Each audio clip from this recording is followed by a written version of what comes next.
Hi guys, Chox here. Welcome back to the kitchen where today we are going to bake a cake. Wait for it. We're going to bake a cake in the Breadmaker. Yeah, believe it or not, we found a recipe. Check it out. So here is the Breadmaker recipe book, and look, there's a cake setting. So I've got all these ingredients together. It says it makes a standard size cake. There's the bread machine bin. That is not a standard cake size. A little paddle in there, it comes in and out. Oh, I don't know if we should leave it in or we should leave it out because we have to mix the ingredients before putting it in the pan. I'm just gonna leave it in there for now because I don't know and I don't want to wreck anything. Welcome to Breadmaker cake. So the recipe calls for the dry ingredients to be put into a bowl and the wet ingredients to be put in another bowl. You mix these, you combine that, and then you put it in there, and then put it in the Breadmaker. Let's get through this. Okay, so in our dry ingredients, I have here 1.5 cups plain flour, 2 teaspoons baking powder, and a cup of sugar. I've mixed all that in together. For the wet ingredients, I have 3 eggs, 1/4 cup of butter melted, a 1/2 teaspoon vanilla, and 2 teaspoons of lemon juice. I'll beat the eggs. I'm gonna add this to the big bowl.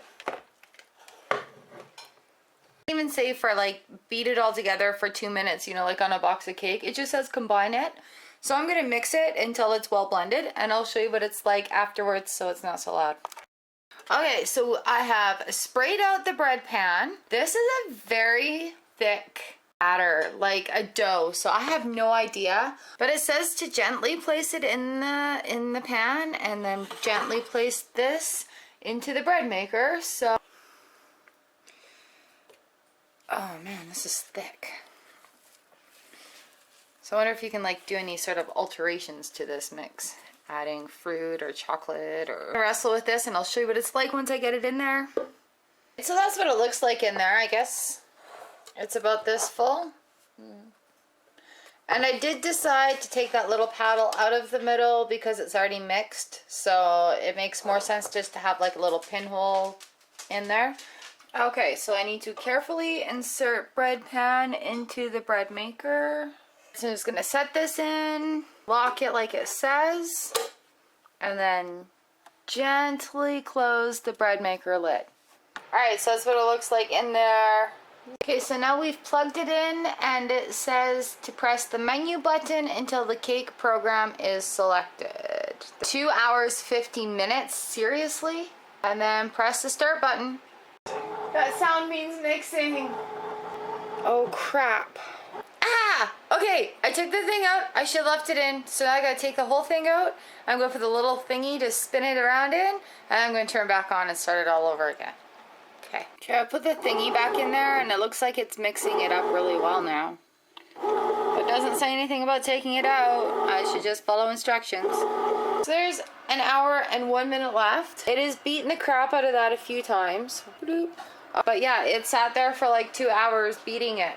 It's hot, it beeped, it's done. Press the stop button. Okay, so it's unplugged. Alright, let's have a look at this Breadmaker cake. Oh, it's hot. Maybe they're talking about a pound cake? This is like the most weirdest, interestingest thing ever.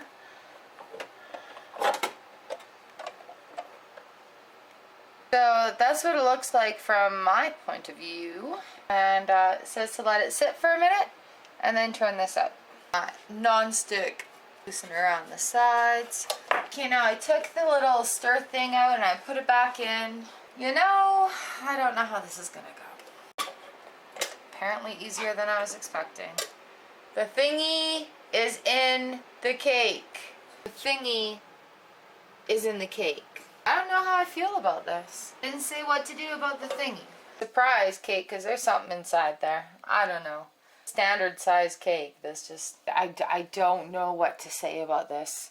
So we're going to let this cool, because this side looks like a loaf. This side's a cake. It's very heavy though. Feels like a pound cake. I'll let it cool. I'll try to get that thingy out of there.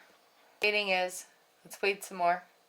Okay, so this side looks like a loaf. This side looks like a cake. The paddle thingy is still in there.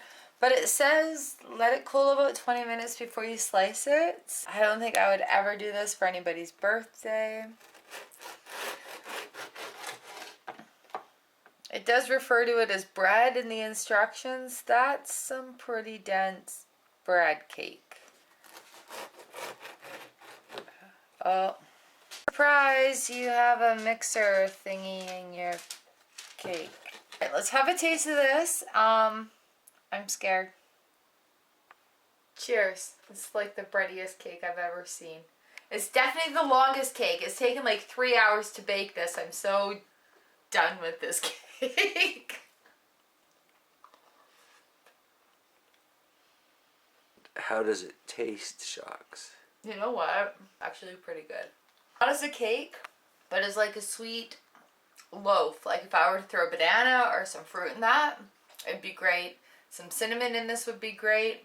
I wouldn't call it a cake. I'd definitely call it a sweet, sweet loaf. I've got some chocolate icing. Let's smear that on and see if it makes it taste more like cake. Because this is Breadmaker cake, there's a Breadmaker bit in it. So let's just get that out of there. Oh, this is better than Nutella. Okay, so I put some chocolate icing on here to see if this tastes a little bit more like cake. Everything's better with icing. Alright, you guys, I'm Chox. Thanks for joining me here in the kitchen. Definitely not a cake. I'd say dense cake, a loafy something or other. Perhaps might be intrigued to try this again at some other point in time. Not a cake, but a Breadmaker experiment all the same. So thanks for joining me in the kitchen. I am going to leave a link for you for JT versus the Breadmaker, which is what initially started all of this shenanigans anyway. It was my day to make dessert, cake night. And I will see you next time. Thanks for hanging out with me. Bye.